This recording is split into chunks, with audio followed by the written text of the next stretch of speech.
Alô a todos, compatriotas e concidadãos brasileiros, em especial aos meus conterrâneos gaúchos. Para quem ainda não me conhece, o meu nome é Clédson Mendes Rodrigues da Cunha, sou advogado constitucionalista e sou o administrador dos grupos de Facebook e de WhatsApp chamados O Rio Grande do Sul precisa de uma oposição de verdade a Eduardo Leite.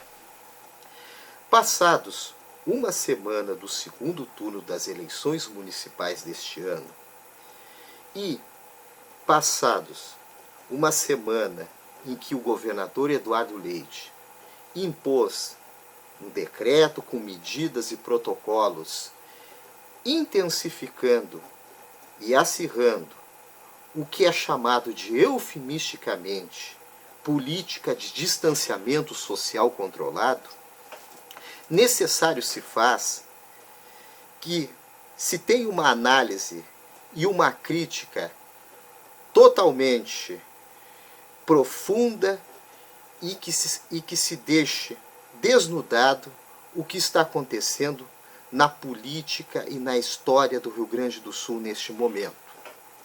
Em primeiro lugar, quero fazer as considerações necessárias e uma resposta que o governador Eduardo Leite precisa ter em relação às suas declarações dadas poucos momentos após o encerramento do segundo turno das eleições municipais. Resumidamente, Eduardo Leite falou que o PSDB teria sido o grande vencedor das eleições municipais do Rio Grande do Sul, pois no segundo turno teria, nas 3 cidades em que disputou o segundo turno, teria reeleitos e eleitos seus prefeitos, e que totalizaria nas 10 maiores cidades do Rio Grande do Sul 5 prefeitos eleitos nessas 10. O governador Eduardo Leite tem como característica a pirotecnia de suas ações governamentais, um marketing pessoal exacerbado, um marketing político desenfreado, e por ter atitudes arrogantes, megalomaníacas, e que o seu egocentrismo e que o desvio com a verdade é a sua grande marca. Vivemos hoje numa era em que a narrativa vale mais que as verdades, em que se exponencializa narrativas em detrimento da verdade. Pois bem, não foi o PSDB que foi o vencedor nas eleições no segundo turno e nas eleições municipais como um todo. Foi sim o antipetismo. Foi o antipetismo que derrotou em Caxias do Sul Pepe Vargas, foi o antipetismo que reelegeu o poste de Eduardo Leite, Paula Mascarenhas, vencendo Ivan Duarte do PT, e foi o antipetismo que em Porto Alegre não elegeu um candidato do PSDB, mas sim do PMDB, Sebastião Melo, porque o candidato de Eduardo Leite foi derrotado logo no primeiro turno. Marquesan não foi nem sequer para o segundo turno.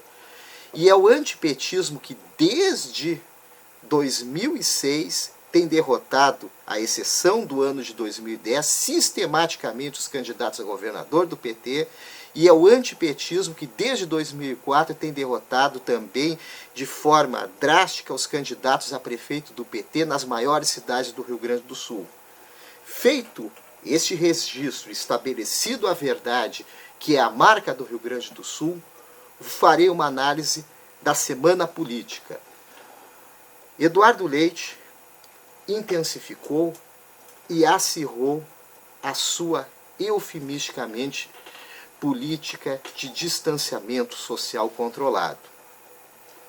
Impôs bandeiras vermelhas já na semana passada das eleições a todas as regiões, quando ele já sabia que os seus candidatos ganhariam ou seriam reeleitos, e nesta semana impôs bandeiras vermelhas em todas as macro-regiões, à exceção da macro-região de Taquara. Pois bem, tudo isso só está acontecendo no Rio Grande do Sul.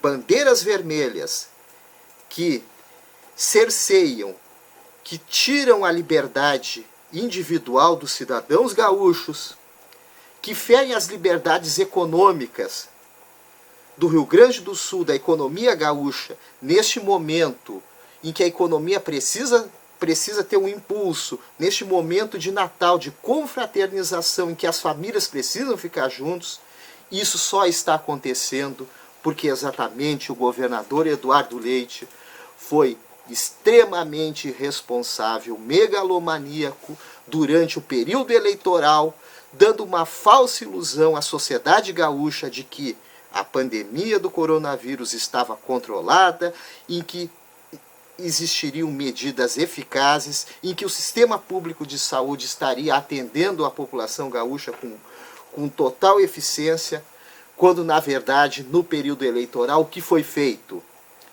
Por razões eleitoreiras, para eleger e reeleger os seus candidatos, principalmente o seu poste marionete de Pelotas, Paula Mascarenhas, tentar reeleger Nelson Marquesan em Porto Alegre, que foi frustrada essa tentativa, nem sequer foi para o segundo turno, para tentar reeleger o Jorge Pozobon em Santa Maria, para tentar ganhar em Caxias do Sul. Eduardo Leite liberou, flexibilizou, colocou em laranja, em amarelo, nas macro-regiões, e o resultado qual foi? Explodiu o pico, elevou-se a curva, e agora, tão somente passou o segundo turno, os resultados eleitorais vieram para os candidatos de Eduardo Leite, como ele mesmo disse, e as medidas se tornaram drásticas. Somente passado as eleições, a pandemia do coronavírus voltou a ser o grande perigo para o Rio Grande do Sul. Será que eles pensam, será que o governador Eduardo Leite, com seus assessores, os seus bajuladores, os seus asseclas e com todas as suas pirotecnias midiáticas, pensam que a sociedade gaúcha é otária? Nós não somos otários, nós somos um povo crítico e politizado, e que somos muito bem informados.